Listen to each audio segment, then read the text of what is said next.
حضرت نوح علیہ السلام جو اللہ کے پیغمبر ہیں،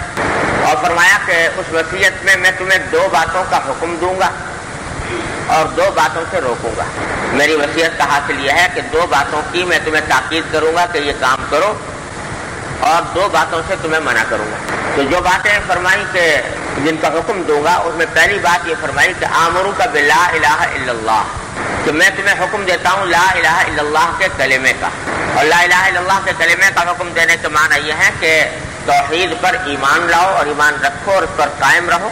یہ معنی بھی ہے۔ اور ساتھ میں یہ معنی بھی ہے کہ اس کلمے کا کثرت سے ورد کرو، لا الہ الا اللہ کثرت سے ورد کیا کرو، یعنی چلتے پھرتے اٹھتے بیٹھتے لا الہ الا اللہ کا کلمہ زبان پر ہونا چاہیے، کیونکہ تمام اذکار میں سب سے زیادہ افضل ذکر ہے لا الہ الا اللہ۔ تو فرمایا کہ اس کا ذکر کرو، اور اس کی پھر فضیلت بیان کرتے ہوئے سرکار حضرت نوح علیہ السلام نے فرمایا تو فَإِنَّ السَّمَاوَاتِ السَّبْعَ وَالْأَرْضِينَ السَّبْعَ لَوْ وُضِعْنَ فِي كِفَّةٍ وَوُضِعَتْ لَا إِلَٰهَ إِلَّا اللَّهُ فِي كِفَّةٍ لَرَجَحَتْ بِهِنَّ، کہ اگر سارے ساتوں کے ساتوں آسمان اور ساتوں زمینیں اٹھا کر ترازو کے ایک پلے میں رکھ دی جائیں، اور لا الہ الا اللہ کا کلمہ دوسرے پلے میں رکھ دیا جائے، تو جس پلے میں لا الہ الا اللہ کا کلمہ ہوگا وہ پلہ جھک جائے گا اس پلے کے مقابلے میں جس میں سارے آسمان اور زمین جمع ہے۔ اللہ جل جلالہ نے اس کلمے میں اتنی بڑی طاقت رکھی ہے۔ کیا معنی جھک جائے گا؟ یہ کلمہ والا پلہ جھک جائے گا۔ ایک تو یہ کہ یہ اتنی بڑی حقیقت ہے اس میں جو بیان کی گئی ہے کہ اس کائنات میں اللہ جل جلالہ کے سوا کوئی معبود نہیں، یہ اتنی بڑی حقیقت ہے کہ سارے حقائق اس کے آگے ہیج ہیں، سارے حقائق اس کے آگے ہیج۔ اس کائنات میں اصل میں اگر دیکھا جائے تو وجود حقیقی وہ صرف اللہ جل جلالہ کا ہے، باقی جتنے وجود ہیں وہ سب اسی کے پرتو ہیں، اسی کے پر موقوف ہیں۔ تو جن اللہ کے بندوں کو اللہ تبارک و تعالی دیدہ بینا عطا فرماتے ہیں، دیکھنے والی آنکھ عطا فرماتے ہیں، ان کو ساری کائنات میں ایک ہی وجود نظر آتا ہے، اللہ تبارک و تعالیٰ کا وجود، اور باقی سارے وجود اس کے آگے ہیج در ہیج ہیں، ان کی کوئی حقیقت نہیں۔ ہمارے حضرت خواجہ حضرت صاحب مجذوب رحمۃ اللہ علیہ فرماتے ہیں کہ جب مہر نمایاں ہوا سب چھپ گئے تارے، جب مہر نمایاں ہوا سب چھپ گئے تارے، تو مجھ کو بھری بزم میں تنہا نظر آیا۔ جب سورج نکلتا ہے تو سارے تارے چھپ جاتے ہیں، تو اللہ جل جلالہ کا جب تصور، اللہ جل جلالہ کا خیال آپ کرتے ہیں کہ وجود حقیقی انہی کا ہے اور باقی سارے وجود برتو ہیں اور بے حقیقت ہیں اس کے آگے، تو ان اللہ والوں کو سوائے اس کائنات میں سوائے اللہ کے وجود کے کچھ اور نظر نہیں آتا۔ تو جب مہر نمایاں ہوا سب چھپ گئے تارے، تو مجھ کو بھری بزم میں تنہا نظر آیا، اللہ تبارک و تعالی کا۔ تو یہ حقیقت لا الہ الا اللہ میں جو بیان کی گئی ہے وہ اتنی بھاری حقیقت ہے کہ ساری آسمان و زمین کی موجودات کی حقیقت ایک طرف اور اللہ جل جلالہ کے توحید کی حقیقت دوسری طرف وہ بھاری ہے اور تمام موجودات کے اوپر۔ ایک معنی تو اس سے یہ ہے، اور دوسرے معنی یہ ہے کہ لا الہ الا اللہ یہ کلمہ ایسا ہے کہ جب آدمی ایمان کے ساتھ، تصدیق کے ساتھ اور شرح صدر کے ساتھ اس پر ایمان لے آتا ہے تو اس کا یہ عمل یعنی لا الہ الا اللہ پر ایمان لے آنا یہ ساری کائنات کے دوسرے اعمال پر بھاری ہے، ساری کائنات کے اعمال پر بھاری ہے۔ کیا معنی؟ کہ اور جتنے کائنات کے اندر گناہ ہوں، غلطیاں ہوں، قصور ہوں، خرابیاں ہوں، بدعنوانیاں ہوں، وہ ایک طرف اور ایمان کی طاقت دوسری طرف۔ اگر ایک بندہ اللہ جل جلالہ کے توحید پر ایمان لے آئے اور توحید کے تقاضوں پر ایمان لے آئے، یعنی نبی کریم صلی اللہ علیہ وسلم کی رسالت پر اور آخرت پر، تو چاہے کتنے ہی اس نے گناہ کیے ہوں، ان گناہوں کی سزا بھگتنے کے بعد بالآخر انشاءاللہ ضرور جنت میں جائے گا، ضرور جنت میں جائے گا۔ ٹھیک ہے، جو گناہ کیا ان کی سزا بھگتے گا پہلے، لیکن بھگتنے کے بعد آخری معال، اس کا آخری انجام انشاءاللہ جنتی ہوگا اگر ایمان کے ساتھ جا رہا ہے دنیا۔ اسی واسطے حضرت ابو ذر غفاری رضی اللہ عنہ فرماتے ہیں کہ نبی کریم صلی اللہ علیہ وسلم ایک مرتبہ میں آپ کے ساتھ جا رہا تھا تو آپ نے فرمایا کہ اے ابو ذر، جانتے ہو کہ من قال لا الہ الا اللہ دخل الجنہ، جو لا الہ الا اللہ کہے گا، کہنے کا معنی یہ کہ اس پر ایمان لا کر کہے گا لا الہ الا اللہ، تو وہ جنت میں ضرور جائے گا۔ حضرت ابو ذر غفاری فرماتے ہیں وَإِن زَنَا وَإِن سَرَقَ، قال وَإِن زَنَا وَإِن سَرَقَ، کہ ہاں حضرت ابو ذر نے پوچھا کہ کیا اگر گناہ کرتا رہے، زنا کرے، چوری کرے، تو آپ نے فرمایا کہ ہاں اگر زنا کرے، چوری کرے تب بھی، مطلب یہ کہ زنا اور چوری کرنے کی سزا تو اس کو ملے گی، پہلے عذاب بھگتے گا اس کا، الیاذ باللہ، اللہ تعالیٰ ہر مسلمان کو محفوظ رکھے، لیکن بالآخر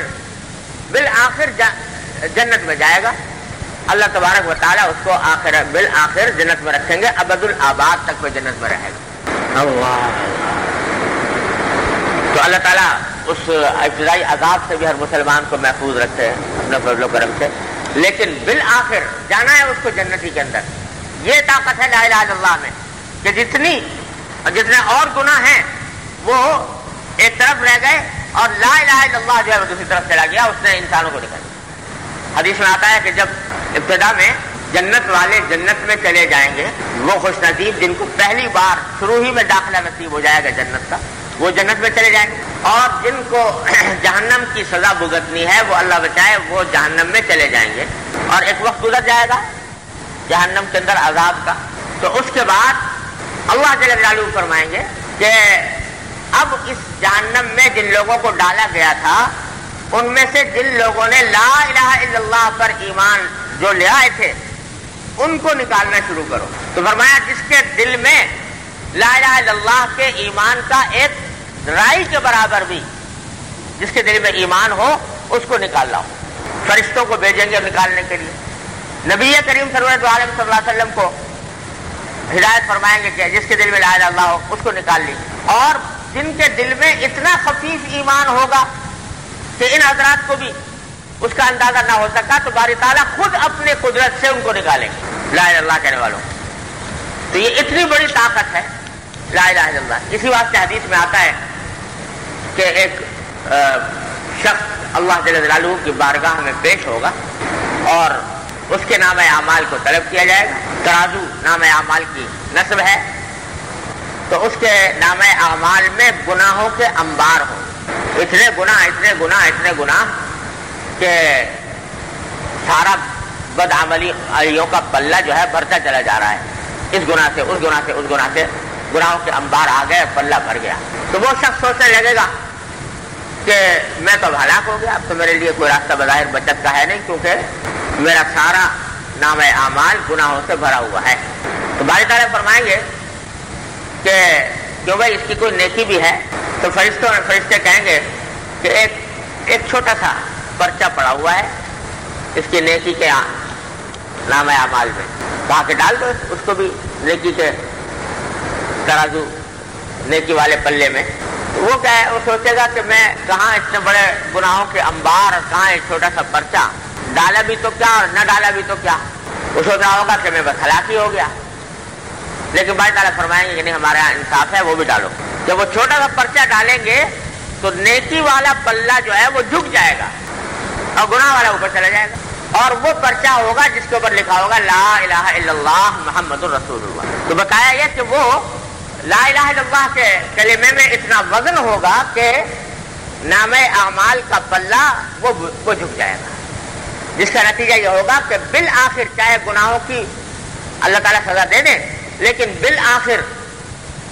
آخری انجام جو ہے وہ انشاءاللہ جنت ہی۔ اسی واسطے حضرت ہمارے بزرگ حضرت مفتی محمد حسن صاحب رحمۃ اللہ علیہ بڑے ایک عجیب والہیت کے عالم میں یہ بات فرمایا کرتے تھے، حضرت مفتی محمد حسن صاحب رحمۃ اللہ علیہ، کہ یہ ایمان بڑی نعمت ہے، ایمان بڑی نعمت ہے، اور اس نعمت کو بچا بچا کے قبر تک لے جاؤ،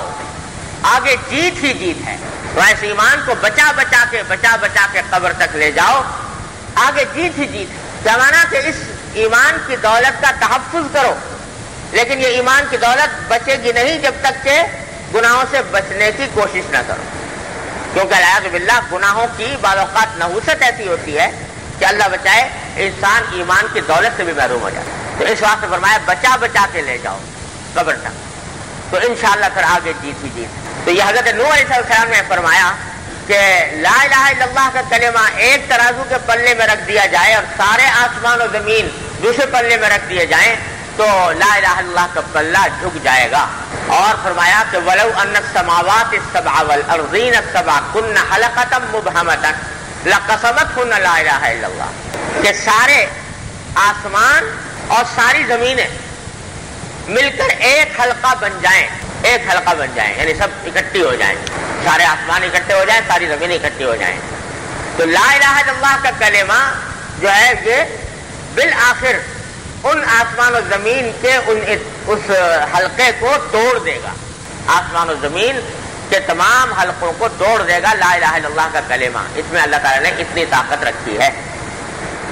لہذا فرمایا کہ پہلی وصیت یہ کرتا ہوں کہ